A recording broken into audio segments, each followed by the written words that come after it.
The first time I had to confront real grief, I was standing on the bank of a river in Kentucky as rescue workers were looking for my son underwater. And I knew he had been gone for 30 minutes. I knew as a nurse that he was already gone. And it just is shock. It floods you. The grief theories that we learn in school are BS. It's not. When that intense grief comes over you, it's not what you think. Up next, we've got Christy, who is a new mastermind member, and she's going to be talking about overcoming grief. Christy.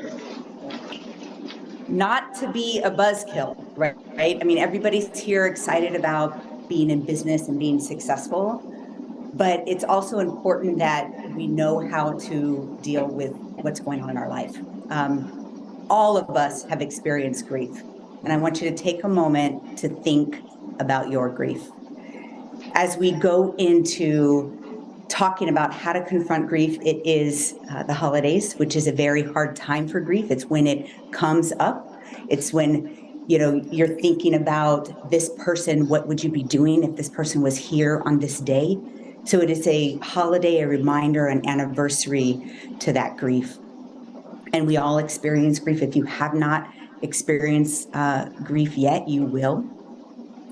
And if you don't know how to confront it, it can impact your success. The last speaker talked about trauma and how that impacted her, future decisions, right? And if we don't actually process and confront our grief, it will seep into our decision-making and even contribute to some of that negative self-talk that we have. Grief is pain, and we don't know how to deal with it. No one knows how to deal with it. The first time I had to confront real grief, I was standing on the bank of a river in Kentucky as rescue workers were looking for my son underwater. And I knew he had been gone for 30 minutes. I knew as a nurse that he was already gone. And it just is shock. It floods you. The grief theories that we learn in school are BS. It's not.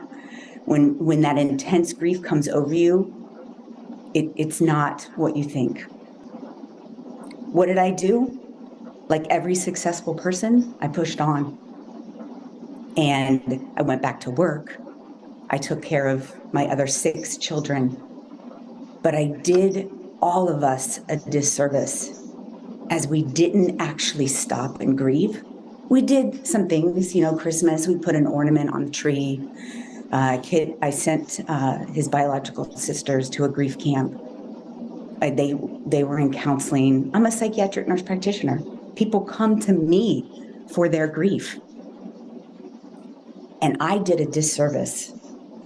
We do not know how to process and deal with grief.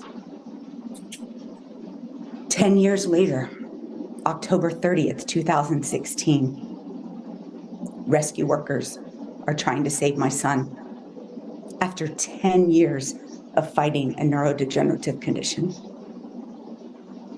My son, Reggie, died that day.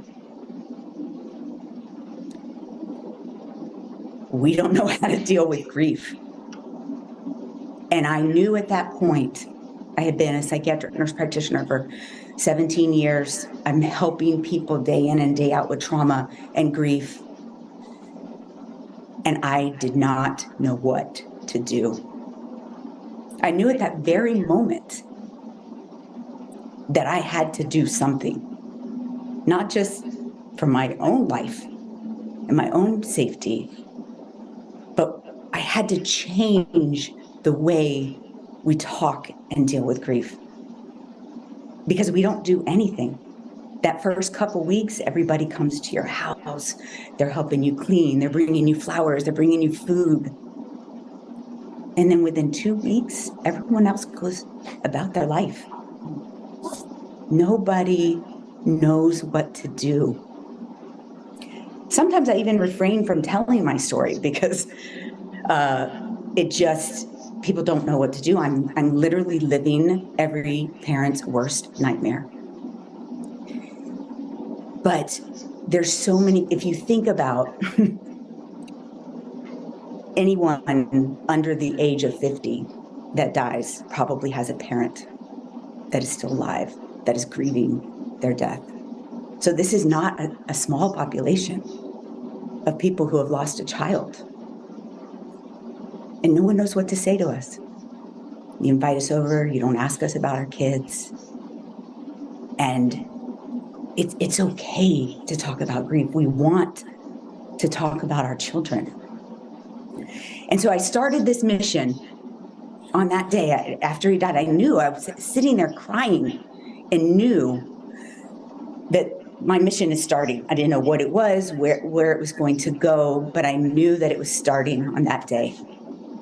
And I began writing a book about the previous 10 years that we had been through of not processing Johnny's grief, the struggles that his biological sisters went through, all the things that I did wrong in raising my kids, and just started getting those things out on paper.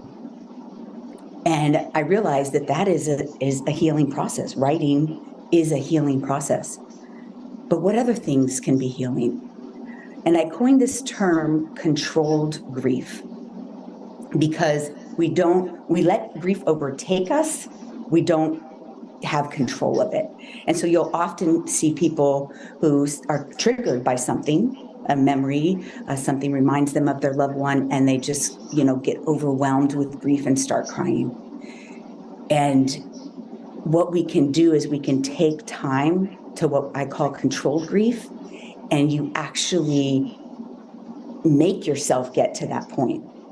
So I would sit down and I would get out his toys, and I would get out pictures of Reggie, and I would look at videos, and obviously those things bring up tears, and I would just cry and let it out, because grief is pain. We don't like pain. What do we want to do with pain? We want to suppress it. This is, where addictions and these kinds of things happen, because it would be so easy to just have a drink rather than sit down and feel that pain.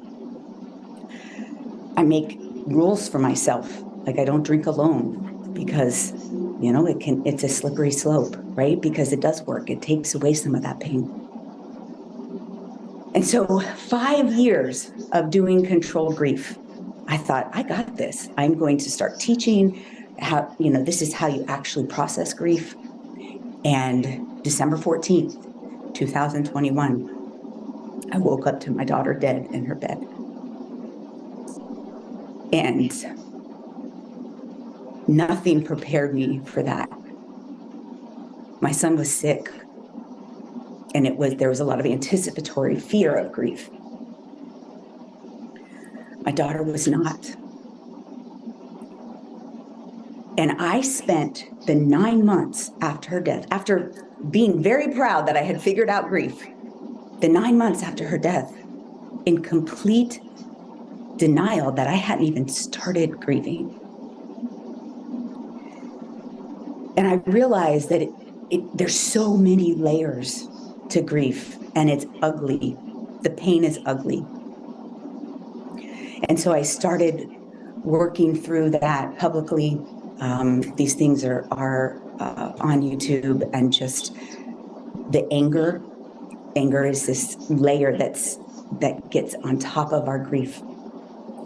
And how do you peel away that anger? And, just really doing activity. One of the things that I learned is moving things out of the body. We have to move grief out of the body. So one of those ways is in that controlled grief of working through that pain, and crying is movement out of the body.